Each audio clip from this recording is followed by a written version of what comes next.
I can't get no satisfaction. Actually, no, it's down payment. Moving forward with the Dekker team. Moving forward together with the Dekker team. We are honored to have created for you free access to over 653 Life's Inside Track episodes, where we share insider tips, making house home, how to build wealth wisely through real estate. And the great news is you can get access to them from home, from the office, on the go, or on the go, I guess. And if you haven't subscribed to our YouTube channel, I just have one question. What you waiting for? Because then you can get them right away when they come out. And here's the exploration today. We've been talking about in the first segment that the biggest single reason people cite for not buying a home now, buying their first home, is down payment. A shortage of being able to save up even the 5% down. Yeah. So what we're going to explore is, how do we get that down payment? What are our options, or what are maybe some things you haven't thought of? And then, are you willing to do it? And if you're not, I'm going to say, give your head a shake. No, really. I got you. And I got you. I got your back. Here we go. We're going to give you some great ideas to find your 5% down payment. Right. Okay, so first of all, make savings automatic. Have it taken off of your paycheck Well, even automatically, so you don't see it. Right. Whether that's 10%, 20%, whatever you can afford, get it taken off immediately. Put it into like a TFSA or a home savings account, and we're going to talk about those in the next segment. But get it taken off automatically. That's how you save for a down payment. in what we did with our kids and a young couple that we just helped buy a home, what they did is they chose from the time they were very young that they were going to own a home, because they knew that they were going to need to live in a home and that they didn't want to stay home with their parents for a really long time, or, even to the average first-time buyer now is 36 years old. That wasn't a viable option for them. So he started putting aside money, and some of our grandkids. Yeah, actually, Angelica has been saving for a year. She's 16 and just got her job, and she's saving for her first house. Right, because she knows that it's not expensive for her to live right now, because most everything is covered by her mom and dad. And so just helping the young people have a vision for that one day they're not going to want to live with you. And rather than paying rent, which, you're supporting somebody, it's just not your own family and your own pocketbook, you're supporting somebody else's. Right. Might as well get started. So there's nothing smarter, I don't think, while there are a few things that are even more essential, but it's a big deal. It is. Now, another opportunity is maybe you're self-employed and the bank's saying, no, we want 20% down instead of 5% down.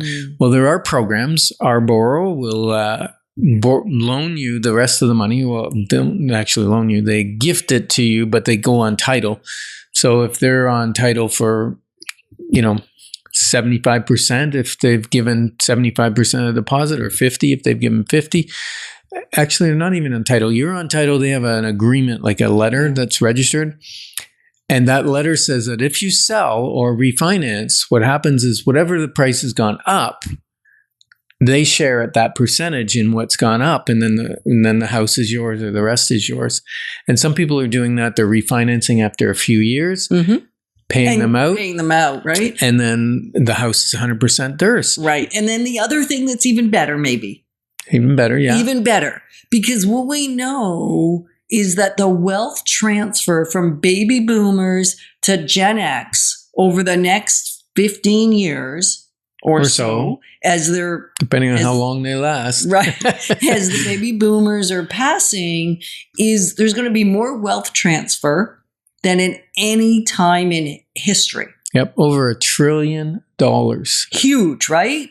And so the question we're asking ourselves, and we've already started shifting how we're doing things, is why wait? Why wait till it doesn't really help your kids much?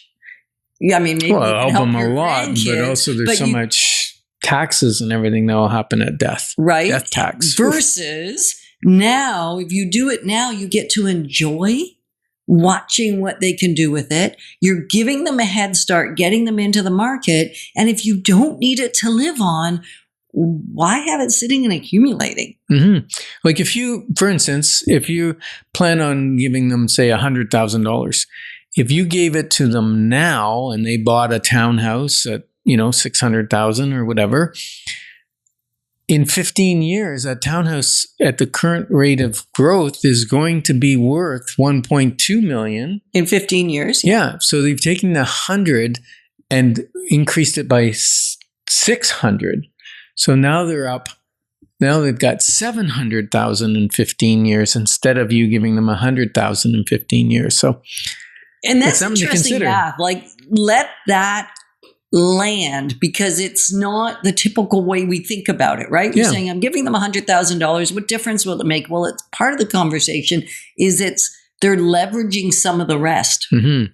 And that's why the increase is so astronomical. Yeah. And it's going to become more and more commonplace that the only way first-time buyers will get into the market is with family wealth transfer. It's just getting harder and harder, and it's not going to go away. It's going to get worse. So if you can save your 5% down and get into the market, make sure your credit's good, get into the market now, because it's going to, mark my words, it's going to get harder and harder to get your first house. And building a business is getting harder and harder and harder. Yeah, with the economic issues. Right? Mm-hmm. Having good profit, retaining profits and retaining sales increases is getting harder. So if you are in business, if you are influencing the sales volume or the profit in a business that you're working for with someone else, you're going to want to save the date.